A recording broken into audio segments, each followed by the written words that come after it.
Bonjour à toutes et à tous, très heureux de vous retrouver ici même au pied du stade Vélodrome pour une émission un peu spéciale. Tout d'abord, merci à vous d'avoir laissé vos commentaires pour la première de la saison, ça nous a beaucoup touché. Avant de retrouver Enzo, Isaac et Johan en plateau, laissez-moi vous présenter le sommaire. Aujourd'hui, comment aborder le Classico au Parc des Princes? Le bilan des recrues en ce début de saison. Faut-il donner plus de temps de jeu aux joueurs du centre de formation? Et enfin, quel est le réel objectif de l'Olympique de Marseille? En attendant, on retrouve nos experts en plateau avec notre invité aujourd'hui. Il s'agit de Greg Empêche-moi, le youtubeur marseillais aux milliers d'abonnés. Quelques surprises l'attendent d'ailleurs. Place tout de suite à l'aftergame.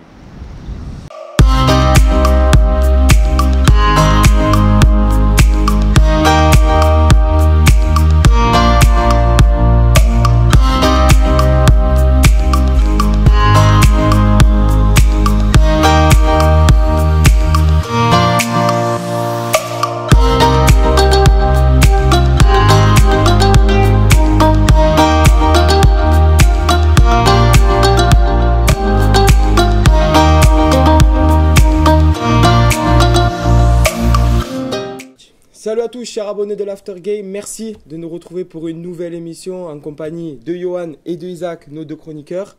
Merci à Lucas pour la présentation parfaite qu'il a fait devant le parvis du stade Vélodrome. Et comme il a si bien présenté, on a avec nous un invité, c'est un youtubeur marseillais, un humoriste, un supporter de l'Olympique de Marseille, Greg Empêche-moi. Et quel invité gros. Tu as tapé fort là. Enfin, qui c'est qui va venir après moi? Ça va être dur de... T'inquiète pas. Ferme-la. Merci à toi d'avoir accepté Merci à vous, les gars. notre invitation. Chaque fois tu m'accueilleras avec des croissants quand même. Les croissants? Ça va, il y a une bouteille d'eau fraîche. Fais venir, c'est plein matin, j'ai le caca dans les yeux et tout. Mais c'est pas grave, on va parler ballon. On va parler ballon. Donc au cours de cette émission, comme l'a dit Greg, on va parler bien sûr ballon d'or, on va parler du Classico PSG Olympique de Marseille. Et pour vous les gars, comment vous l'abordez ce PSG-OM, Greg? Comme tous les ans frère, caca à la culotte. Parce qu'à la limite quand on joue chez nous, ça va, tu vois, tu as des supporters, tu as le 12e homme. Mais c'est vrai que là, c'est monté au parc, en plus ils viennent de mettre 5 à Bruges. Même si c'est pas la même compétition, mais tu vois qu'Mbappé il en canne. Et contre nous, je suis sûr qu'il va commencer titulaire, il va donner sa mère comme il fait à chaque fois. Et même s'il n'est pas titulaire, à chaque fois qu'il rentre contre nous, il fait la différence. Donc écoute, j'espère qu'on va avoir peut-être un système de jeu et une envie avec ce changement de coach qui va permettre d'avoir d'autres ambitions. Mais c'est vrai que, comme tous les ans, je suis pas serein. C'est pas serein. Alors Johan, j'espère que tu as vu la déclaration d'Andrés Villas-Boas sur le fait que le Classico était devenu banal. Pour toi, est-ce normal qu'il ait déclaré cela? Bah, je comprends qu'ils disent cela. Pourquoi? Parce que chaque année, c'est la même répétition. Paris gagne contre Marseille à domicile. Après, concernant les supporters marseillais, je comprends qu'ils ne partagent pas son opinion. Pourquoi? Parce que c'est le match quand même important dans la saison. Chaque saison, c'est important face à Paris. Donc voilà, après, concernant le résultat, je pense que ça va être compliqué pour les Marseillais de faire un résultat, au moins faire un match nul au Parc des Princes. Ce que j'attends surtout des Marseillais, c'est un état d'esprit irréprochable. Voilà, une mentalité de guerrier sur le terrain. Et après, voilà, on verra le résultat. Après, attention, c'est important pour la figure. Hein, parce qu'au niveau comptable, vu que Paris, c'est pas nos concurrents directs, c'est pas plus important que ça. Après, c'est vrai que c'est pour l'honneur. En tant que Marseillais, je crois que ça va faire la 8e année qu'on n'arrive pas les gars à les battre. Depuis 2010, on n'a pas battu le Paris Saint-Germain. Franchement, c'est compliqué. Depuis l'ère Qatari, en fait, on n'a pas réussi à les battre. Donc bon, ça va être dur. Et toi, tu l'as vécu comment cette déclaration d'André Villas-Boas? Honnêtement, quand il a dit ça, j'ai dit c'est vrai, j'ai dit oui, voilà, j'ai dit oui, il a raison. Mais il a raison, tu le sais, quand tu vas jouer contre Paris. Parce qu'en fait, lui, il faut remettre dans son contexte. Il a dit, pour moi, c'est pas le plus important des matchs qui arrivent. Parce que tu as Lille, tu as Lyon qui arrive. Depuis tout à l'heure, je regarde que là, Lyon, je m'en bats les couilles. J'aurais dû te mettre là, moi, je me serais mis là-bas. Je fais ça le torticole. Non, mais c'est vrai, quand tu regardes bien, dans ce contexte-là, je suis d'accord avec lui. Il a pas dit Paris, c'est pas important. Il a dit par rapport Lille, Lyon, Paris, c'est pas le plus important celui-là. Après, c'est sûr qu'il a dit qu'il allait mettre une stratégie en place. Donc, j'espère qu'on va avoir quelque chose pour essayer de perturber un peu les plans parisiens. Mais après, oui, il a raison. Si tu me dis, tu préfères gagner Lyon ou Paris, ou tu me faire, je préfère 100 fois gagner Lyon, il n'y a pas photo. Isaac, tu es d'accord avec Greg? Ouais, je suis d'accord avec Greg, il a raison, parce que le Paris Saint-Germain, on sait tous déjà que logiquement, il devrait finir champion de France. Donc les concurrents de l'Olympique de Marseille cette saison, c'est plutôt Lyon, c'est plutôt Lille, plutôt Monaco. Après, ce qu'on demande à l'Olympique de Marseille, comme l'a dit Johan, c'est un état d'esprit irréprochable, qu'au moins on voit que les Marseillais ont l'envie d'aller remporter ce match, parce qu'on sait que le Paris Saint-Germain, bon, ça reste des joueurs de ballon, même si le niveau il est quand même il est très haut, Voilà, ça reste un match de football. L'OM peut quand même remporter ce match, mais ça passe par un état d'esprit irréprochable. Même si on espère que c'est aussi un coup de com' de la part d'André Villas-Boas qui l'encouragera dans le vestiaire marseillais ses joueurs à remporter ce match. Donc les gars, je vous ai entendu dire que le match était devenu banal. Donc j'ai une petite question sur un joueur, il s'agit d'Alvaro, donc qui revient de blessure. Doit-on le mettre titulaire ou doit-on le préserver, on ne sait pas s'il est à 100%, pour des matchs plus importants contre Lille ou contre Lyon? Greg? Non, moi je suis Alvaro. Si il est vraiment revenu de blessure, Voilà, pas s'il y a un doute, s'il a 100%. Après 100% c'est compliqué, il revient de blessure, est-ce qu'il va être à 100%, est-ce qu'il sera à 80%? Mais même un Alvaro à 80%, je préfère un Alvaro à 80% qu'un Jay Tatsar à 150%. Donc ça veut dire que lui il a de l'expérience, tu l'as vu contre Saint-Etienne, les coups à caserie, il sait les mettre quand il faut. Tu te rappelles, je crois que c'est il y a 2 ans, ou l'année dernière, il y a 2 ans, qu'Mbappé il prend le ballon, il part du centre, il marque. Que Camara il a pas fait la faute qu'il aurait dû faire. Voilà. Camara il fait pas la faute. Alvaro te casse pas la tête, il va la faire la faute. La jambe il va lui découper, donc c'est pour ça. Comme il a fait Charlie Tatsar contre Lyon l'année dernière. C'est ça, ouais, bon après c'est vrai que c'est Tatsar, bon, mais il fallait la faire, il fallait la faire. Mais c'est vrai que voilà, moi si Alvaro il est là, mais mon Alvaro c'est bon gâté en plus, donc franchement il n'y a pas photo. Isaac, Yohan? Ouais, s'il est apte, s'il est à 100%, il faut le mettre titulaire. Après, s'il y a un risque de blessure par la suite, il vaut mieux le laisser sur le banc. Ouais, pareil. Après, on sait que le rythme de match et d'entraînement, c'est pas la même chose. On voit qu'il y a une bonne petite dynamique qui est en train de s'installer entre Camara et Tchaltachar. Mais je pense que si Alvaro González, comme l'a dit Greg, à 80%, il faut le mettre parce que c'est face au Paris Saint-Germain, c'est un classico, c'est ce genre de joueurs-là qui vraiment élèveront l'état d'esprit marseillais. Alors les gars, nous avons parlé de ce match. Donc parlons maintenant du dispositif. C'est l'heure de la séquence ardoise. Alors les gars, quel dispositif pour l'Olympique de Marseille? On sait qu'il y a de nombreux retours. Le retour de Dimitri Payet suspendu et le retour d'Alvaro donc, qui était blessé. Donc pour vous, quel dispositif pour l'Olympique de Marseille face au PSG? Yohan? Alors moi je suis en train de le modifier. Ça va être un 4-2-3-1. Je pense que ça peut être un dispositif intéressant pour l'Olympique de Marseille. Avec 2 milieux défensifs qui pourraient être Strootman avec Valentin Rongier. Éventuellement en 3 milieux avec pourquoi pas Dimitri Payet en numéro 10, Benedetto avant-centre bien sûr. Et sur les ailes, là c'est plus compliqué. C'est un peu plus compliqué. À gauche, en toute logique, Radonjic et à droite, Valère Germain, logiquement. Après, ce dispositif, il peut être... Au milieu de terrain, c'est pas risqué de mettre seulement deux milieux? C'est plutôt, c'est un peu dangereux. Mais après, je pense que dans un classico, il faut essayer, même si c'est compliqué, essayer de presser le plus haut possible le Paris Saint-Germain, quitte à... Après, c'est un peu risqué, on peut se faire prendre en contre-attaque. Mais pour moi, il faut essayer de presser au maximum possible les Parisiens. Isaac? Je reste dans le classique. Après, je choisis un 4-3-3. Après, c'est ressemblant au 4-2-3-1 selon le déroulé de la rencontre. On reste avec 3 attaquants, peut-être un numéro 10 et peut-être 2 milieux défensifs. Tout dépend comment Villas-Boas jouera. Si je préfère jouer avec un 10 ou peut-être 2-8, un peu plus haut sur le terrain. Mais en tout cas, je pense que là, ça va se jouer plutôt dans le mental que dans la tactique ce match-là. D'accord. Et toi, Greg? Alors attends, je suis en train de te faire un beau truc. Allez, vas-y, montre-nous un peu de quoi. Le dessin. Moi, je suis pour Paris au tactile. Non, plus sérieusement, moi je pars sur. Je t'ai fait les petites bulles. Comme un peu là, c'est gros. Ou à FIFA. L'aspect tactique. Moi je pars sur une 3-5-2. Pourquoi une 3-5-2? Parce que déjà, moi je te mets dans l'axe, je te mets Camara, Alvaro, Sakai. Là, je te mets Amavi, le retour d'Amavi. Pourquoi? Parce qu'il cavale vite et il aura moins l'aspect défensif. Je te mets Bounassar ici. Là, je te mets Strootman, Rongier. Je te mets Sanson ici. Je te mets. Faut que je le montre là? Oui, comme tu veux. Regarde, tu vois bien de là, c'est bon? Ferme-la. Parle pas, lui dans la caméra, il parle pas. C'est marqué Paris sur une t-shirt. Culé. Ouais, je crois qu'on l'a pas vu. Donc, je te disais Camara, Alvaro, Sakai, Sarr, Amavi. Rongier, Strootman, Sanson, Payet en soutien de Pipa. Voilà, moi c'est comme ça que je vois ce match. Pourquoi? Parce qu'au moins, si vraiment là, il y a des lacunes ici, lui viendra couper. S'il y a des lacunes ici, lui viendra couper. Tu auras toujours Alvaro, Papa derrière qui couvrira tout le monde. Là, Strootman, Rongier, c'est solide. Sanson, il va revenir. Et normalement, il cavale. Des replis défensifs, il le fera. Et là, devant Payet, avec un soutien de Pipa, je pense que ça peut bien combiner. Et moi, franchement, s'il fait ça, je suis le plus content. Donc, Greg, j'ai une petite question à te poser. Mercredi soir, tu étais sur le bar des supporters. Vous avez eu ce débat-là, d'ailleurs, qu'on salue Karim et Jacques Bail. Donc, le débat était de jouer à 2 devant et de ne pas mettre Valère Germain, avec Alexandre Jacquin aussi de la Provence. Donc, est-ce que tu préfères mettre Payet, toi, que Germain? Ouais. Ouais, je préfère mettre Payet parce que Payet c'est une plus-value. Donc, déjà sur les coups de pied arrêtés, tu le sais, il peut te sortir un coup franc à tout moment. Ça serait bien qu'il sorte maintenant, mais ça fait longtemps qu'il n'a pas sorti. Depuis le Lazio. Ah, frère, il rend fou. Quand tu regardais ses coups francs de West Ham, gros, tout le week-end il y avait des coups francs. C'est Il vrai. est l'OM, il en a C'est mis vrai. 2, il en a mis. Donc, c'est vrai, sur les coups de pied arrêtés, les corners. Et après, c'est vrai que Germain, c'est bien. Attention, tu pourras quand même le faire entrer à la 60e Ouais, oui, et bien tout. Mais tu peux pas te priver d'un Payet qui, je pense, va être à 100%. Lui, il n'est pas blessé, il est Non, suspendu. hein. suspendu, donc il Et avec s'entraîne.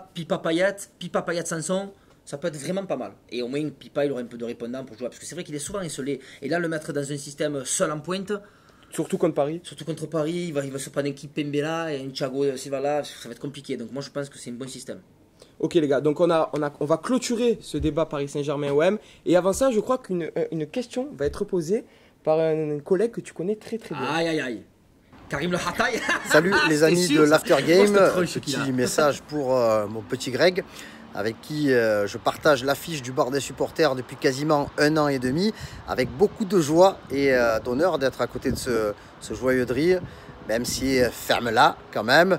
Petite question pour Greg quand même, est-ce que tu t'es déjà fait flasher par rapport à la vitesse de ton vocabulaire? C'est vrai que tu prends de plus en plus le temps pour expliquer les choses, mais tu vas vite quand même, tu vas vite. Pourquoi tu parles aussi vite tout simplement? Qu'as-tu à répondre à Karim? Alors déjà la première réponse, il me dit pourquoi tu parles aussi vite. Moi je l'ai vu jouer au ballon, c'est pourquoi tu cours aussi doucement. Moi c'est la question. Lève-moi sa tête, hein, s'il te plaît. Ah, ça déconne, on dirait Bruno Maigret, on dirait. Et pourquoi je parle aussi vite, c'est vrai, non, il a raison. Il a raison, alors je fais des efforts, j'essaie de parler moins vite. Mais c'est vrai qu'en fait, souvent, j'ai beaucoup d'infos qui arrivent. C'est ça. Et je vais les envoyer tout en même temps, tu sais, et je me coupe la parole, donc j'essaie de me canaliser. Quand je suis en forme, j'essaie quand même de prendre le temps d'articuler. Je fais des cours de diction, hein, tu connais? Le col de Tanner, voilà. Tu vois, j'essaye quand même de faire des cours, je me le tire dans la bouche et tout. Mais bon, écoute, frère, c'est comme ça, je suis Marseillais. On te changera pas. Et ça va vite, là. Mais il sait aussi que sur le terrain, ça va aussi vite que ça parle. Donc, femme là. Greg, deuxième question. Là, c'est un supporter parisien qui Ah. va te poser une question. Comment tu as contacté les supporters parisiens? contact Je avec- me casse. Ouais, effectivement, je me trouve en compagnie de Jonathan, supporter parisien, et il a une question pour Greg Empêche-moi. Alors moi voilà, j'ai une question en tant que supporter parisien. Comment ça se fait qu'il y ait une telle différence depuis maintenant plus de 10 années entre Paris et Marseille? Nasser, gros. Nasser. Voilà, c'est le Qatar, hein, malheureusement. Il n'a pas encore été dans le tacle, encore. Et attention, non, je suis encore. Il y a beaucoup de Parisiens, contrairement à ce qu'on pourrait croire, qui regrettent un peu la situation des beaux classicos avec ces beaux échanges. Les ces vrais belles supporters, déclarations, j'ai envie de voilà. dire. C'est vrai que après, c'est une formalité pour eux de gagner contre nous, il n'y a même plus de plaisir. Tu vois, il n'y a même vrai. plus de plaisir, il n'y a plus de. C'est plus comme avant, où en plus à chaque fois ils disent ouais, on va vous humilier. Il y a que l'année dernière, ouais, ils nous battent 3-0 deux fois, mais bon, sinon, ça va. 2-0 l'année dernière. Non, mais ouais, je crois que c'est il y a 2 ans. Il y a Ils 2 battent ans. en 3 jours d'intervalle. Chez eux, deux Ligue fois, 1 bam, bam. et Coupe Voilà, de France. Voilà, c'est vrai que c'est un peu regrettable. Surtout quand tu vois des équipes comme Reims encore cette année qui allaient les battre chez eux et tout. L'année dernière, c'était Rennes. Reims, cette année. Voilà, je veux dire, voilà ce que je viens de te dire. Ah oui, oui. non. Je te parle. Là, c'est pour ça, voilà, ça me fait chier parce que quand c'est des autres équipes, en plus, ils se mentent eux-mêmes, les Parisiens. Parce que souvent, ils disent, ouais, contre vous, c'est pas nous, pour nous, c'est un match comme les autres. Non. Et regarde comme ils jouent contre nous. À chaque fois qu'ils jouent contre nous, ils ont les crocs, tous. Ils veulent pas vrai. le perdre, ce match. C'est vrai. Voilà. Donc après, je vais pas le reprocher. Mais ne dis pas dans tes déclarations, après, comme Mbappé il y a 2 ans, là, ouais. C'est un match banal. Voilà, pour nous, c'est. Ouais, ferme ta gueule. Voilà. Ah, tu sais faire Mbappé? Je fais bien, hein, tu as vu? Vas-y. Non, je sais pas. Passons au prochain sujet de cette émission, c'est les recrues marseillaises. Il y en a 3. Valentin Rongier. Comment il y en a 3? Valentin Rongier. AVB, c'est le PD?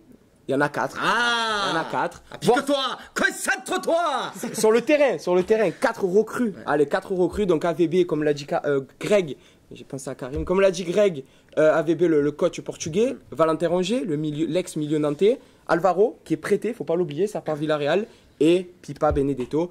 Donc les gars, est-ce qu'ils apportent vraiment un style au dispositif marseillais? Est-ce qu'ils apportent une nouvelle ère au jeu marseillais? Isaac? Oui, on voit déjà que de par Daro Benedetto, l'attaquant, et Alvaro González, on voit qu'ils apportent quelque chose. Déjà dans la grinta, ils arrivent à élever le niveau marseillais. Bon, c'est que déjà l'attaquant de pointe, on en avait besoin depuis un certain moment. Après le départ de Le Balotelli. grand attaquant. Voilà, le grand attaquant, on en avait besoin. Après le départ de Balotelli cet été, on se devait en tout cas de recruter un attaquant. Là, il est argentin, il a 29 ans, il vient de Boca, c'est Benedetto, il a mis 5 buts. Moi, j'espère qu'il continuera à marquer et qu'à l'image de ce tacle face à Strasbourg, il élèvera encore son niveau plus haut. Greg? Bah écoute, franchement, moi je suis agréablement surpris. Surtout, je te dis franchement, surtout par Alvaro. Parce qu'Alvaro, bon, après on n'a pas encore vu beaucoup, je me languis de le voir plus dans la saison, je suis impatient. Mais pour moi, Alvaro, ça restait un parfum du marché. Quoi. Tu sais, tu te parfumes avec Alvaro. Tu connais pas ce parfum imitation Alvaro, la marque non, Alvaro. je Tu connais pas la marque Alvaro? Non. Marque Renero. Ça, quand il est arrivé, j'ai dit Alvaro, je sais qui lui. Il a fait ses matchs Saint-Etienne, il a sorti ses taxes. Ça devait être un remplaçant, Alvaro. C'est vrai. À la base, c'était Camara, Zetazza et Alvaro remplaçant. Frère, il a joué 2-3 matchs. Franchement, il a régalé. Je suis content. À moindre coût. Pipa, tout le monde critiquait beaucoup. Moi, j'étais interrogatif. Je critiquais pas, mais je dis, c'est bizarre quand même. Pourquoi autant prendre 29 ans là-bas, 29 ans, il est blessé. Je regardais ses stats. Autant il y a 2 saisons en arrière, il avait tout pété, mais depuis qu'il s'était fait croiser, il avait du mal. Et à l'arrivée, il arrive et tu vois que le mec il joue au ballon, il respire le foot, il marque des buts, il a une bonne mentalité comme on aime. Après, ça se m'étonne pas, tu sais que les Argentins, les Argentins, les Espagnols. C'est un peu ce qu'on aime, voilà, on s'identifie un peu à ça. Et Rongier, c'est la dernière petite recrue qu'on a fait. Je pense qu'il va bien s'installer dans le système. Tu le vois, il ratisse beaucoup quand même. Il ratisse beaucoup. Son match contre Strasbourg était vraiment exceptionnel. Il ratisse et il est propre. Et c'est propre, tu vois. Il te bonifie vraiment les ballons. C'est pas il ratisse, après il les jette et tout. Il ratisse, il lève la tête. Non, je pense que ça va payer. Et bien sûr, AVB, franchement, c'est pareil. C'est comme le Pipa. On s'est dit, ouais, mais pourquoi Villas-Boas, quand même, Chelsea et Porto et il revenait de Chine. En fait, il s'est entraîné en Chine. C'est ça. Après, il avait pu entraîner. Voilà, il avait pu entraîner. C'est propre. Voilà, c'est propre. Ça parle football, c'est pareil. Ça parle le même langage que nous. S'il n'y a pas de langue de bois, après 2 ans de Garcia, tu te prends lui, franchement, ça fait du bien. Honnêtement, moi, je suis vraiment content. Moi, j'ai une question pour toi, Greg. Valentin Rongier, donc il est au milieu de terrain. On a Morgan Sanson, on a Maxime Lopez. Est-ce que l'arrivée de Valentin Rongier ne va pas mettre une certaine concurrence? Est-ce que c'est pas bonifique aussi pour Sanson et pour Lopez? Il faut cette concurrence. Tu le vois sur le côté gauche avec Amavi qui n'a pas de concurrence. On va en parler tout à l'heure d'ailleurs. Voilà. Non, ne parle pas de ma vie. On parle pas de ma vie. Voilà, tu le vois dès qu'il n'y a pas de concurrence, c'est pas pareil. Et honnêtement, est-ce que tu n'as pas remarqué que Lopez, il est mieux depuis que Rongier est arrivé? C'est vrai. Il fait des meilleurs matchs. Contre Strasbourg, on l'a vu d'ailleurs. Voilà, c'est normal. Mais les gars, c'est humain. C'est humain. C'est humain. Il y a une autre, tu dis, oh, je veux pas qu'il prenne ma place, je vais montrer comment si j'ai ma place. Comme dirait Mbappé, je veux montrer qu'on peut pas se passer le moment. Voilà, et du coup, à l'arrivée, tu joues mieux au ballon. Donc oui, il y a beaucoup qui disaient, ouais, mais ça suffit, on a déjà eux comme milieu. Ça suffit pas, gros. Prends. On a vu sur le banc, quand il y en a 3 ou 4. Rien à voir, ça n'a rien à voir. Et même là, tu as eu des suspendus. Voilà. Un coup Sanson, regarde au moins ton milieu il reste propre. Dans les plus grands clubs déjà européens, il y a de la concurrence à tous les postes. Les joueurs, il n'y a aucun joueur qui est, à part les meilleurs comme Ronaldo et Messi, aucun a sa place de titulaire. Johan, je vais te poser une question sur les recrues et même sur le mercato hivernal. Doit-on se pencher sur le cas du latéral gauche? Je pense que oui. Déjà, globalement, Marseille doit se renforcer. Alors même sur le milieu de terrain, il y a de la concurrence. Dans les autres postes, ça me paraît assez faible. Il n'y a pas une très grande profondeur de banc. Après, concernant le poste d'arrière gauche, on voit que Villas-Boas, il a quand même réussi à tricoter avec le repositionnement de Saka arrière gauche. À ma vie, il n'est pas très performant. Donc je pense que Marseille devrait se pencher sur la recrue d'un latéral gauche. Et pourquoi pas sur une recrue en termes offensifs. Je pense qu'offensivement, il faudra aussi acheter pourquoi pas un ailier. Surtout si Thauvin il ne revient pas au mois de janvier ou de décembre, puisque en interne il y a quelques inquiétudes quant à son retour. Donc voilà. Donc on rappelle juste que Jordan Amavi est le seul latéral gauche de métier en contrat pro. Il y a Nice Nkunku que Isaac a vu jouer de nombreuses fois avec la N2 de l'Olympique de Marseille. Donc pour toi, est-ce qu'on doit se pencher sur le cas du latéral gauche? Carrément. C'est indéniable, j'ai envie de te dire. Et ça fait plusieurs, c'est pas depuis maintenant. Ça fait au moins 1 an qu'on doit s'y pencher dessus. Là, depuis Evra en fait. Depuis Evra, tu as pu. Alors après l'époque, tu avais Roca. Roca, tu l'as prêté. Roca, il a voulu partir. Voilà, tu l'as fait partir. Mais après, écoute, là, la question ne se pose plus. Et quand tu vois qu'il sort à la mi-temps, que le match d'après, il met latéral droit à gauche, c'est le message qu'il a envoyé. Donc, sachant qu'AVB ne voulait pas mettre Sakai à gauche, il avait dit. Oui, il avait dit voilà. Il est obligé. Ça montre que vraiment le cas Amavi est à régler au plus. Et ça montre surtout que le coach, c'est pas un con. Maintenant, il n'est pas buté. Il voit que ça marche pas, on essaie autre chose. Il n'y a que les bêtes qui ne changent pas. C'est pas bon pour les joueurs aussi. Sakai, son poste, c'est d'être latéral droit. Après, on ne sait pas. Peut-être que lui ne se sent pas bien au poste de latéral gauche. Ouais, Sakai, je pense pas que c'est une mentalité. Pas problème. Ça te dérange pas, il pas problème. Ça va. Après, peut-être qu'il va pas montrer son mécontentement, mais qu'il se sent pas à l'aise à ce poste de latéral gauche. C'est quand tu perds en qualité de centre. Voilà, c'est mieux d'avoir un latéral gauche de métier en tout cas. Après comme les postes de latéraux, l'OM ils ont toujours bricolé. On a vu déjà avec Bounassar qui de base est un attaquant, surtout au poste de latéral droit. Lui par contre, c'est une trouvaille de Rudy Garcia. Lui par contre, il se sent très très bien dans ce poste. Donc là, comme tu as dit Enzo, il y a Nice Nkunku. Peut-être avant le mercato hivernal, essayer de peut-être un coup de la Ligue comme on l'a dit la dernière fois. Essayer de le faire jouer 1-2 matchs pour voir ce que ça peut donner. C'est bien de faire confiance aux jeunes joueurs. Coupe de la Ligue, ça risque d'être vite fini quand même les gars. Parce qu'on va à Monaco là. Ouais, voilà, c'est pour ça peut-être envoyer les jeunes et peut-être plus se pencher sur la Coupe de France.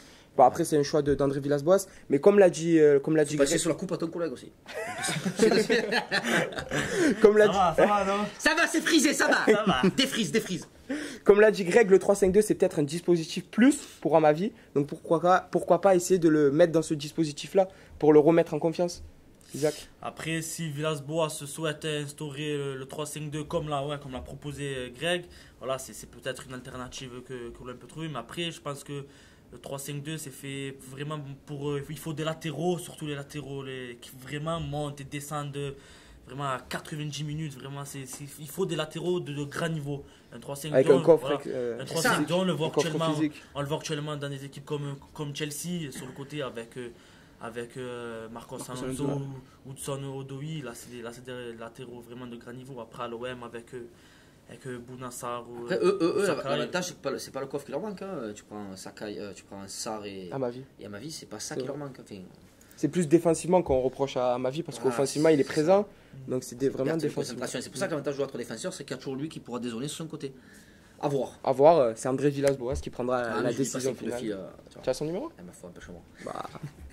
Allez, Greg, Karim a décidé de te poser une deuxième T'es question. amoureux de moi, il ne peut plus se passer de moi. Plus sur l'aspect Il tactique. ne peut plus se passer de moi.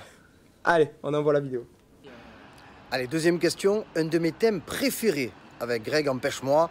Parlons tactique, parlons ballon. Alors, quel système?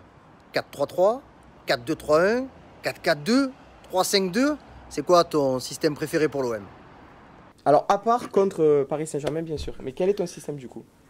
Franchement, ça dépend parce que depuis le début de la saison, ce qu'ils nous ont montré en 4-3-3, c'est pas dégueulasse non plus. Franchement, je sais pas. Parce que le problème, c'est qu'à jouer en 4-3-3, il faut des gros milieux et il faut des bons ailiers. Et le problème, c'est que nous, on a ni l'un ni l'autre, tu vois. Donc, le 4-2-3-1, il me plaît, avec Payet en 10, parce que c'est son meilleur poste. Après, ça, par contre, c'est un truc. Il a dit plusieurs fois à VB que pour lui, Payet, c'était pas en 10. C'était sur le côté gauche. Sur le côté gauche. C'est le problème. Après, le 4-2-3-1, voilà. L'avantage, c'est qu'avec Pipa devant, on peut le jouer. Parce que Germain seul devant, il n'arrive pas à faire des différences. Alors que Pipa, on l'a encore vu contre Strasbourg à la fin, cette Drogba qu'il nous a fait là. Hein, voilà, ça Même ce tacle, même ce tacle. même ce tacle. Je veux dire, seul, il arrive à se battre, il a du coffre, et puis il redescend, il joue au ballon, il fait des appels. Je crois que c'est contre Saint-Etienne, il part du centre, il décale, Contre il fait la Nice. finition. Contre Nice, quand il dévie à C'est Bounassar qui ça, revient. c'est pour ça que franchement, non, moi je suis fan du 4-2-3-1. J'aime bien, et d'autant plus qu'on aura ce Thauvin qui va revenir, ça pourrait être vraiment bien. Johan, toi tu l'avais proposé le 4-2-3-1. Donc, Ouais, je pense que c'est un dispositif qui peut bien convenir à l'Olympique de Marseille. Après, 4-3-3, c'est quand même le dispositif que j'adhère le plus, parce que c'est un dispositif où l'équipe est le mieux équilibrée, j'ai envie de dire. Voilà, avec 3 milieux, 3 attaquants. Donc voilà. Après, Villas-Boas, il était censé partir sur un 4-3-3, comme il a déjà en début de saison, avec Luis Gustavo en sentinelle. C'est dommage que le milieu brésilien est parti. On aurait pu assister en tout cas à une saison avec un Olympique de Marseille jouant en 4-3-3. Ça, après, honnêtement, il est parti depuis janvier, Gustavo. Ouais, Je sais pas vrai. si vous suivez. Ouais, Ouais, il voulait partir de. ouais, c'est Ça vrai. fait, ça Depuis fait janvier. longtemps qu'on l'a perdu, notre Gustavo, qu'on aime tous, qui nous a vendu du rêve contre Paris. La première C'était saison un- était vraiment Voilà, fantastique. il a survolé, mais après, c'est vrai que ça a été de pire en pire. Et là, même, il est à Fenerbahçe. voilà.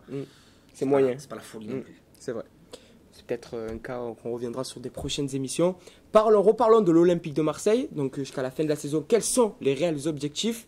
Donc les gars, est-ce grave si l'OM ne finit pas sur le podium? Greg? C'est pas grave si on finit quatrième. C'est tout. Tu peux pas finir entre quatrième. Une année sans Ligue des Champions n'est pas pour toi... Non, parce que on a un effectif, honnêtement, on peut pas parler d'effectif pour jouer le podium. Alors, tu vas jouer les 5 premières places normalement, mais après, quand même, sur le papier, tu n'as pas de banc. Dès que tu vas avoir un suspendu, tu vas être comme on a fait là. On a été confronté direct. Si au mercato d'hiver, tu n'as pas de renfort et si Thauvin ne revient pas rapidement, ça va être compliqué d'être dans les 3 premiers. Et encore, tu ne connais même pas les 3 premiers, c'est les 2 premiers. Parce que Paris, il est descendu devant. Tu as Monaco qui sont en train de faire très très mal et qui sont en train de revenir très très fort. Avec la et eux, personne par Mani et contre, Ben Yedder. et eux, par contre, ils ont du monde sur le banc. Il n'y a pas Ah oui. pim pam poum sur le banc, frère. Il te faut rentrer Keita Baldé, il te faut rentrer des Jason Martins, Augustin. tu vois. Et Augustin, c'est des mecs limite, ils seraient titulaires à l'OM sur une côté. Ah oui. Eh oui, donc, À tu vois ce que je veux dire. gauche, il est titulaire, Tu Augustin. vois ce que je veux te dire. Donc voilà, Tous les attaquants. les Lyonnais, on dira ce qu'on veut. veut. Ils ont une belle équipe sur le papier, c'est pareil. En attendant qu'ils changent de coach, parce que je pense qu'ils ne vont pas le faire. Lille, à- Juste avant Lille à que voir. tu poursuives, l'hashtag Garcia démission est un top tweet hier. Ah ouais, déjà Ah ouais, voilà. Ah oui. Et le hashtag Lopez, tu es une putain de vie, il top tweet ou pas? Ça, je sais pas. Parce qu'il a été bon lui aussi. Hein. On reviendra sur les rencontres de Ligue des Champions. Mais c'est vrai que si tu arrives à finir top 3, ce serait très très bien. Ça serait par rapport à ce qu'il a à Villas-Boas, il aurait bonifié son effectif. Mais après, si tu finis 4ème, c'est pas dramatique. Si tu n'es encore pas qualifié pour une. Je crois que c'est 5ème, tu ne voulais pas se qualifier pour l'Europa League. Comme l'avait fait. Si encore tu es 5ème, 6ème, ça va être compliqué, franchement. Ou alors ouais, finis 4ème et gagne une coupe. Finis 5ème et gagne une coupe. Voilà. Isaac et Johan, je crois que vous n'êtes pas d'accord. Pour vous, c'est grave si l'OM ne finit pas sur le podium. Isaac et quoi, tu as dit? Et Johan. Alors moi je pense que Marseille peut terminer sur le podium. Alors après c'est simple de dire peut terminer, mais moi je pense que va terminer sur le podium. Après, si Marseille termine 3ème, pour moi il superforme. Pourquoi? Parce que si on regarde le classement en termes de budget, Marseille c'est le 5ème budget Ligue 1. Et comme employaient les dirigeants d'AS Saint-Etienne lorsque Galtier était à la tête de cette équipe, Saint-Etienne avait le 6ème budget. Et lorsque donc, ils ont terminé 4ème, ils ont employé le terme de superformer. Donc pour moi, si Marseille termine 3ème, c'est quand même un exploit. Après, au vu du début de championnat assez faible, j'ai envie de dire, du niveau général de la Ligue 1, pour moi, Marseille a toutes ses chances de terminer 3ème. Voilà, Lyon n'est pas forcément très bien, même si je pense qu'ils vont très vite revenir. Monaco, pareil, ils sont en phase de guérison, mais ce n'est pas dit qu'ils terminent sur le podium. Et derrière, les équipes qui sont également susceptibles de terminer 3ème ne sont pas forcément en forme. Et il y a un autre aspect qu'il faut prendre en compte, c'est que Marseille ne joue pas de Coupe d'Europe cette année. Et par rapport aux équipes comme l'AS Saint-Etienne, comme Lyon, comme Lille, c'est un atout qu'il faut prendre en considération. Donc pour moi, Marseille peut terminer sur le podium si, et c'est quand même un aspect également qu'il faut prendre en compte, si Marseille a ses joueurs, ne compte pas tellement de blessés. C'est-à-dire si Benedetto fait une saison pleine, si Thauvin revient en forme éventuellement. Voilà. Sur tous ces aspects-là, moi je pense que Marseille peut terminer sur le podium. Isaac? Après, on ne peut pas avoir tout le temps les joueurs à 100% sur une saison entière. On ne peut pas être en tout cas sûr de les avoir sur une saison complète. Là, personne n'attendait que Thauvin soit indisponible. Déjà, comme l'a dit Greg, quand on regarde l'effectif de l'Olympique de Marseille, finir à la 3ème place, ça serait exceptionnel déjà. Après, l'objectif de l'OM, c'est éventuellement de retrouver une Ligue des Champions. C'est vrai qu'au vu de l'effectif, c'est pas envisageable quand on voit les effectifs de Monaco et de l'Olympique Lyonnais et même de Lille. Mais vraiment, je sais pas si finir 4ème. Après, c'est vrai qu'une Coupe de France, déjà remporter un trophée, déjà au minimum remporter cette Coupe de France et finir 4ème, je trouve que ça serait une belle saison. Mais depuis l'ère Deschamps, l'OM n'a pas eu de trophée. C'est vrai, parce que là, l'OM, on manque de trophées. Déjà, ça serait bien comme Rennes a pu remporter la Coupe de France la saison dernière en finale face au Paris Saint-Germain, la Coupe de la Ligue, ça sera la dernière édition de cette saison. L'OM avec une saison avec la Coupe de France remportée, une 4ème place, ça peut être, c'est un objectif rempli. Ce serait une belle saison. Très belle saison. Greg, un supporter a souhaité te poser une nouvelle question sur le parvis du Stade Vélodrome en compagnie de Lucas. Tu passes ta vie sur le parvis, toi. Ah, c'est pas moi qui. Tu as une tante quechua dessus le parvis. Elle habite là-bas, cet enculé. Devant la porte 16. Ouais, effectivement, Enzo, je me trouve encore une fois aux côtés des supporters olympiens et il a une question à poser sur l'OM. Est-ce que l'OM peut gagner cette année contre Paris? Alors voilà, est-ce que l'OM peut gagner contre Paris? Grosse question de Pierre Ménès. C'est son fils là? C'est pas le fils là? J'ai pas demandé la carte. Papa, j'espère qu'il va mieux. Non, franchement, je pense qu'on peut gagner chez nous. Attention. Voilà, c'est ça. Le match aller ou match retour? Tout est faisable chez nous. Le match aller, si on le gagne chez eux, je me mets nu. Mais de face en plus. Hein. Ça reste. Mais tu peux y aller. Mais le match retour, si on le gagne, franchement, c'est jouable. On a failli le gagner il y a 2 ans. C'est vrai, le Cavani, il se met ce coup franc, immétable à la fin. Là. Alors, est-ce que c'est Cavani qui fait perdre Non, c'est pas Sarr qui fait la faute. Voilà, est-ce que c'est... Non, pas Sarr. Est-ce que c'est Sanson qui rate son action? Je me rappelle de cette action. Il reste même pas 5 minutes. 3 contre 1 et Sanson qui rate son action. Combien de joueurs dans un classico à la 93e minute aurait mis ce coup franc comme ça? Ah oui, c'est sûr. Imparable. Combien de joueurs? Sachant que Cavani ne met pas beaucoup de coups francs, il a sorti ce coup franc. Non, franchement, il n'y a rien à dire. C'est pas le seul. C'est des joueurs comme ça qui nous manquent. Là, on en parle souvent en ce moment. Ouais, les Émiratis. Ça nous amène des joueurs comme ça. Viens à la maison. On aurait bien aimé avoir les Émiratis au Qatar Olympique de Marseille. Il y a Neymar. C'est pour se retrouver avec mais moi, ce qui me C'est pas le Qatar qui me gonfle. Moi, ce qui me gonfle, c'est que les Parisiens, des fois, j'ai l'impression qu'ils réalisent pas, qu'ils sont plus sur la même planète que nous, et ils parlent, ils chantent comme s'ils gagnaient des classicos, mais normal, tu sais, comme C'est si on ça. avait comme si on était à budget égal. Égal, ouais. Frère, tu le sais quand même que tu avais le budget que tu as, c'est normal que tu gagnes. Au-dessus. Tu arrives, mais tu ne mets pas d'eau. À part, oui, c'est vrai, moi j'y étais un peu, j'étais sur la pelouse, j'avais les pompiers à l'époque, quand on s'est pris ce 5 à 1 là. J'étais au stade aussi. Celui-là il fait mal, j'avais envie de me casser. J'étais un pompier, j'avais envie de me casser, jeter le maillot, frère, de rentrer à la maison. Mais c'est vrai qu'à part ça. NG était en pointe. À part ça, on s'était pas vraiment pris des grosses rousses par les Parisiens. Donc, moi, tant qu'on limite la casse chaque fois, on perdait un ou deux buts. Mais c'est vrai que moi, ce que j'attends, c'est comme on en parlait tout à l'heure, c'est qu'au moins quitte à perdre, mouille le maillot. Voilà, ne pars pas défaitiste d'entrée. C'est des hommes comme toi, ils ont la pression comme toi. J'espère en tout cas, j'espère. Hein. C'est des joueurs d'expérience. Tu as après Strossman, même si c'est une teubé. Tu vois que le mec, il se bat un peu sur le terrain quand c'est des matchs comme ça, il va aller porter le P. L'année dernière, je sais pas si tu te rappelles, quand il y a le but refusé pour Costas Mitroglou qui gueule sur l'arbitre. Je crois qu'il allait le manger. Voilà. L'arbitre qui est le même que cette année d'ailleurs. Ouais, le même, Benoît Bastien. Mais c'est vrai, voilà, il apporte un peu ça. Donc j'espère que cette année, en tout cas chez nous, on va réussir enfin à les soulever. Isaac, Yohan, vous voulez rajouter quelque chose? Juste pour dire que si Paris gagne à chaque fois contre Marseille, c'est quand même assez logique, même si dans le foot il n'y a pas forcément de logique. Il suffit de regarder le budget de Paris et de Marseille. Plus de 600 millions cette année pour le Paris Saint-Germain, seulement 110 millions pour Marseille, donc ça explique l'écart de niveau lors des confrontations. Je pense qu'on a assez parlé de l'Olympique de Marseille et du Paris Saint-Germain. On verra bien sûr dimanche soir à 23h le résultat entre ces deux équipes.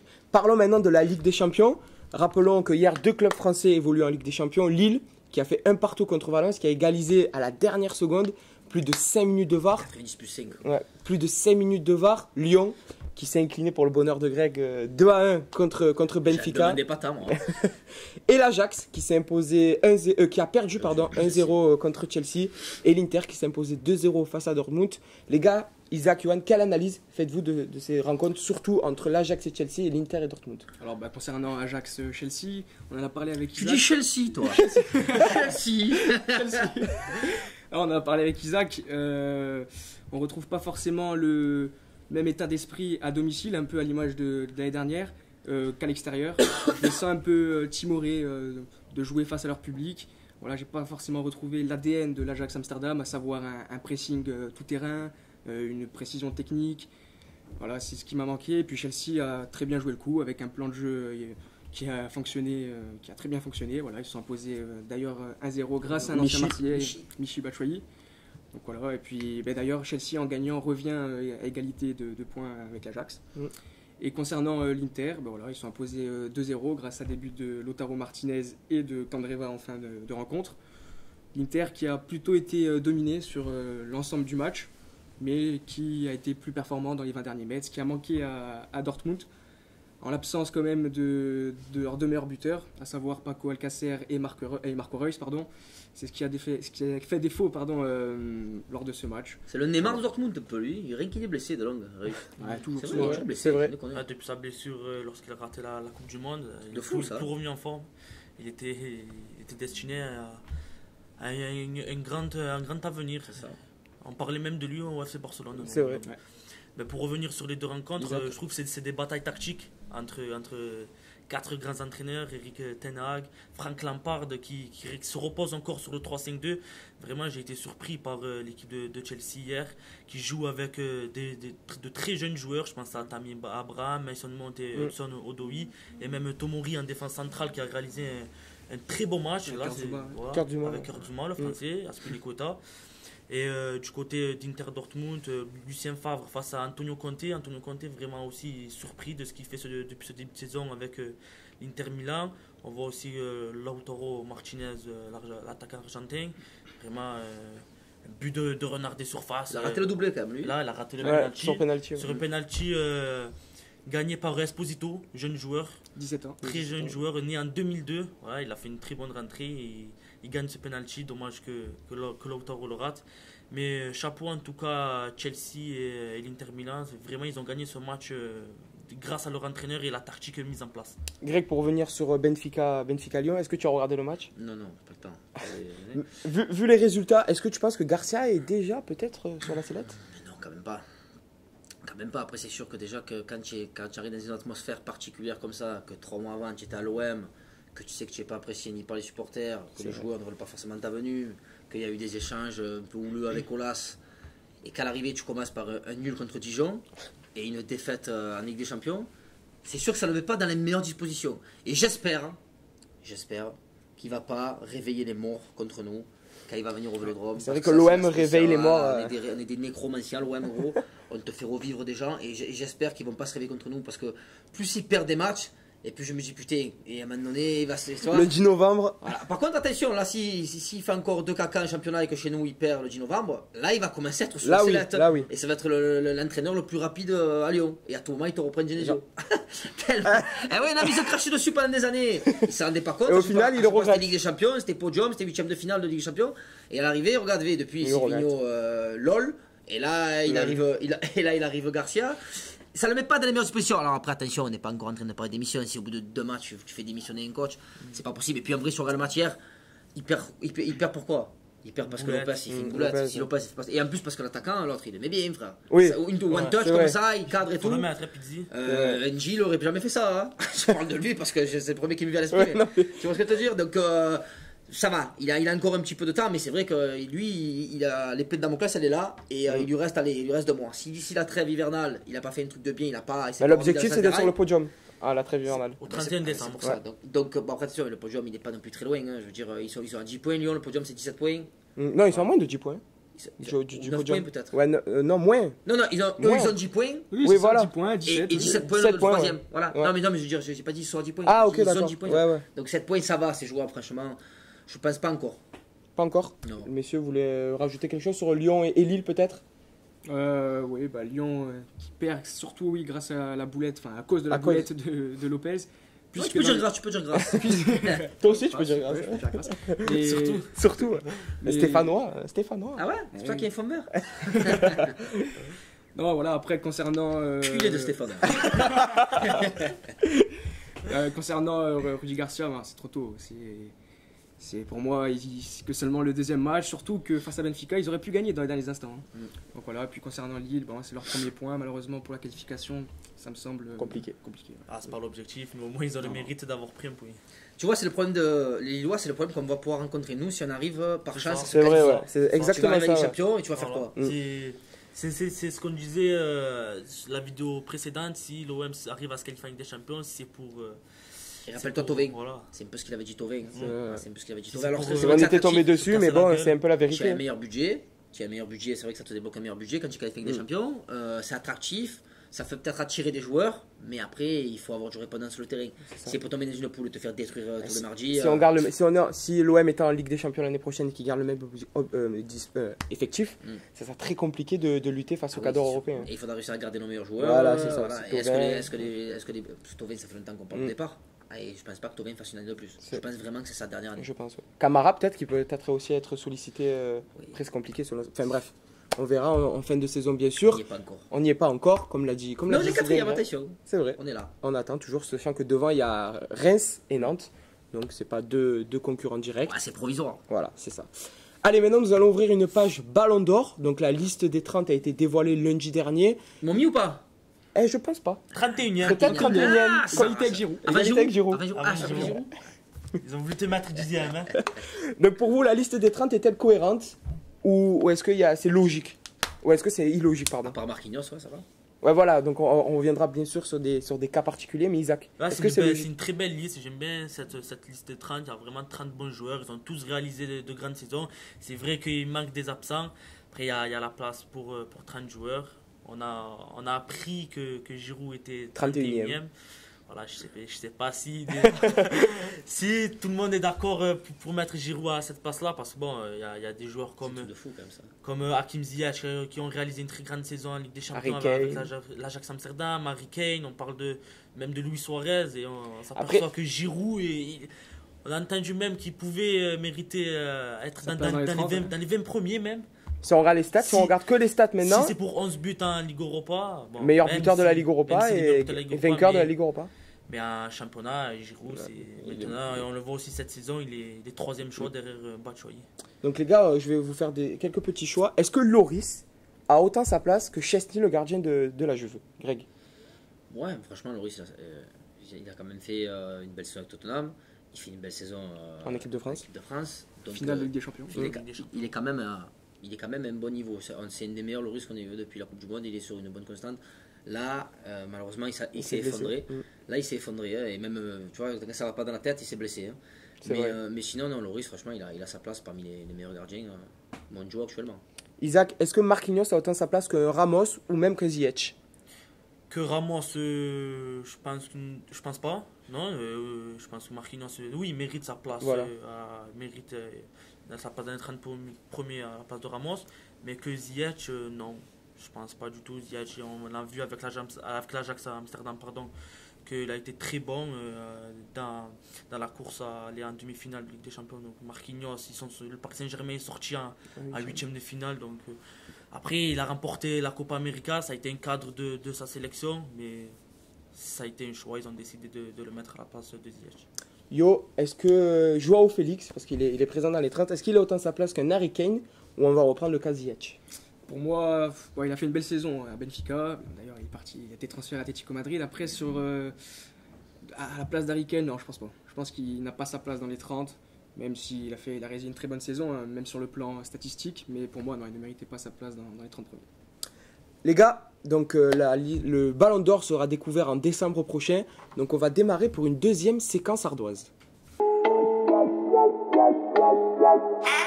Donc les gars, sortez vos ardoises. Et qui va être pour vous le prochain Ballon d'Or 2020? Johan. Ouais, pour moi, ça va être Léo Messi.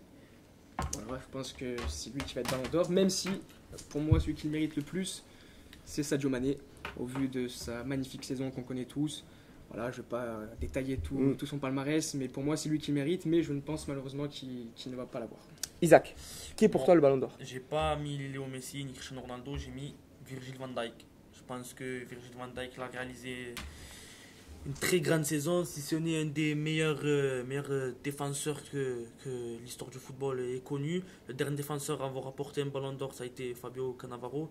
Mais même si on n'est pas sur une année de Coupe du Monde où peut-être la Hollande aurait pu remporter cette Coupe du Monde, Van Dijk il a réalisé une très grande saison énorme, surtout en Ligue des Champions et même en championnat avec la course au titre face à City. Il est resté de nombreux matchs sans être dribblé. Voilà, le dernier joueur à l'avoir dribblé, c'est Gabriel Jesus. Mais c'est quoi, il s'est fait dribbler par un joueur de Salzbourg il y a une semaine, un Chinois ou un Coréen. Ouais, le jeune qui a glissé. Il a 14 ans et demi, il a dribblé. Il a dribblé Van Dijk. Ça fait 12 ans qu'il est indriblable, le mec. Et là, il s'est fait dribbler par Sakai. C'est chaud quand même. Sakai de Strasbourg. Il a niqué sa carrière, gros. Après, même si Mané aussi il réalise une saison énorme et qu'il arrive en finale de Coupe d'Afrique des Nations. Gagne la Ligue des Champions. Gagne la Ligue des Champions, ouais. Meilleur buteur de première ligue. Eh, mettez-le, ce Mané. Voilà. Mettez-le. Comment? Ballon d'Or africain. Pour toi, c'est Mané. Georges Weah, gros. Eh oui, mais Mané, tu es obligé. Franchement, ça me ferait chier pour lui qu'il n'ait pas, parce que on va lui reprocher quoi? Ouais, mais t'as pas gagné la finale de la CAN. Frère, ça va, il a été en finale de la CAN. Il a été quand même, il a mis 22 buts. Ils sont deuxième. Ils ont perdu un match de la saison. Ils ont perdu un match dans la saison. Ils sont à un point de City. Frère, tu es obligé. Et en plus, Ballon d'Or africain, moi, ça fait plaisir. Mais un peu des autres en avant. Toujours les mêmes, les Messi, Ronaldo.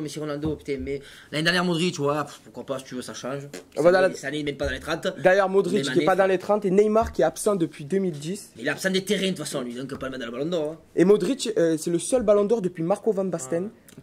En 93, voilà. À être, donc, pas le défendre. Et il est indéfendable, Modric, cette année? Modric ne mérite pas du tout sa place dans les 30 premiers. C'est déjà, au vu de la saison du Real Madrid, qui a été catastrophique, que ce soit en Ligue des Champions et en championnat.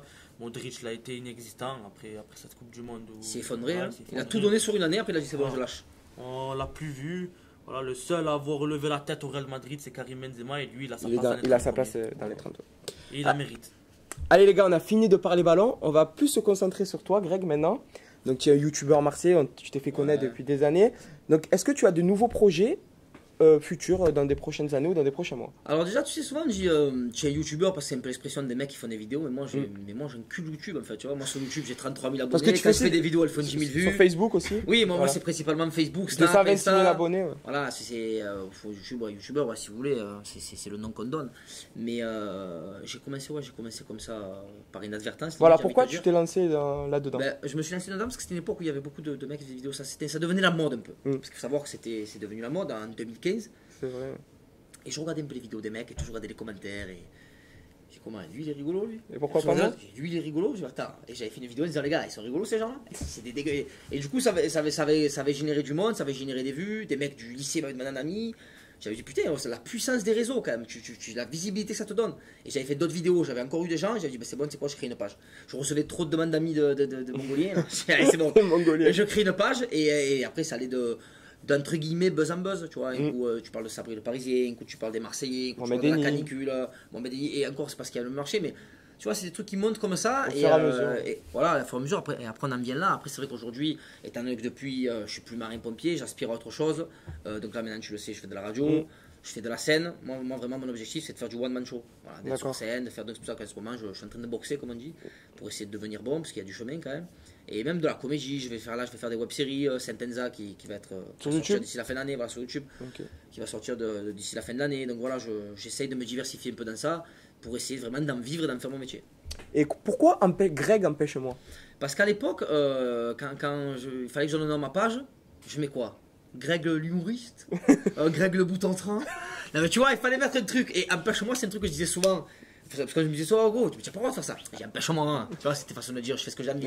Et donc là, quand j'ai fait aucune vidéos, limite. Voilà, comment le mec il me disait, oh putain, tu fais les vidéos et tout. J'ai dit, empêche-moi. Oh, mais tu as dit ça dans ta vidéo. Empêche-moi. J'ai dit, tu sais quoi, Greg, empêche-moi.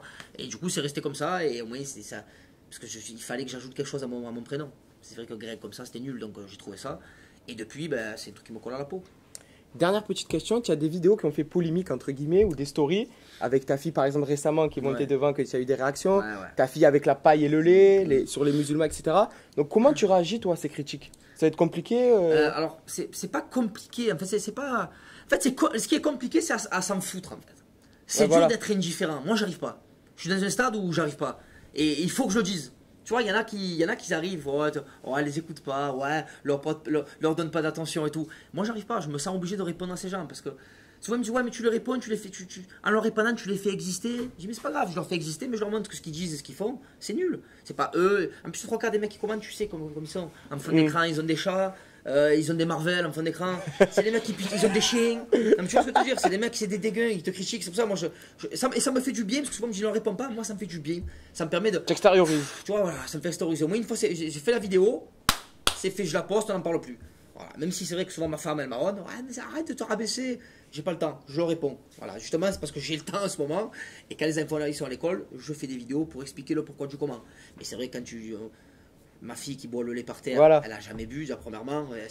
À 1 an et demi, tu crois vraiment que sur le sol, elle arrive même pas à un coca à boire la paille. Elle sait même pas comment elle fait. Et les gens qui me disent, c'est de la maltraitance. J'ai dit, oh, à un moment donné, respire. Tu vois, c'était le truc rigolo. Il n'y a aucune maltraitance. Et je pense que mes enfants, dans 20 ans, témoigneront. Mais quand on me dit, ouais, mais t'imagines ta fille, quand elle sera au collège et qu'on sortira cette vidéo, peu cher, elle va être. T'imagines comme ils vont loin, les mecs qui se projettent dans 12 ans. Ferme-la! Je suis obligé de leur dire maintenant. Ou manger le cul, ça passe bien aussi. Et dernière petite question, est-ce que ça te fait pas mal au fond de toi quand même? Quand tu entends ces critiques Non, mal non. Ça me gonfle, mais ça me fait pas mal. À aucun moment ça me blesse. Ça te blesse pas? Laisse-moi, tu dis. Non, à aucun moment ça me fait mal. Ça me gonfle, ça m'énerve, ça me met hors de moi, ça me met les nerfs. Mais me blesser, non, franchement non. Parce que moi je sais très bien l'éducation que je donne à mes enfants. Et j'aurais aimé avoir un père comme moi je suis père avec mes enfants, je te le dis. Donc à aucun moment j'ai de doute sur ça. Bah alors, si t'as rien à te reprocher, c'est le principal. Largement. Les critiques, voilà, soit on les reçoit, soit on extériorise comme ça. Ça peut être constructif, des critiques. Voilà, ça peut être selon les critiques. Il en faut, c'est ce qui te fait avancer. Mais des critiques comme ça, j'ai le cul. Tu écoutes aussi les critiques, bien entendu. Mais bien sûr, voilà, il faut. Attends, si tu n'écoutes pas les critiques, c'est que tu n'avances jamais. Personne n'irréprochable. Donc il faut prendre en compte certaines critiques. Mais après, des mecs comme ça, ils critiquent pas pour te faire avancer, ils critiquent parce que c'est des jaloux, ils sont chez eux, ils mangent des pâtes au beurre tous les jours, ils se branlent devant Pornhub, gros. Et ils viennent te critiquer. C'est pour ça, faut pas en tenir compte forcément. L'émission touche à sa fin, les gars. Merci à vous de nous avoir suivis derrière vos écrans. Merci à Greg d'avoir accepté notre invitation. De rien, les gars. J'espère que tu t'es régalé. Ouais, non, j'étais traîné, mais bon, ça va. Ouais, non, ça va, c'était bien sponsorisé par Cristalline et tout, de la bombe. C'est mon nom. Merci à Johan et Isaac, nos deux chroniqueurs, d'avoir été avec nous. Merci, les gars. Merci à toi, Enzo. Merci, Enzo. Et merci à notre Lucas National qui était présent sur le parvis du stade Vélodrome. Vous l'avez pu retrouver dans différentes séquences avec des supporters. En direct, voilà. Je me changerai quand même ce fond d'écran. On va pas dire le mot pour pas faire de polémique, mais quand tu viens me parler ballon et que tu as deux cyclistes qui se tirent la bourre sur une fond d'écran, j'ai envie de me casser, quoi, je te le dis. Avec un Stéphano là-bas, un mec frisé. Là, le fils à Foucault, les gars, calmez-vous quand même à un moment donné. Hein. Allez, merci à vous. Ciao, ciao.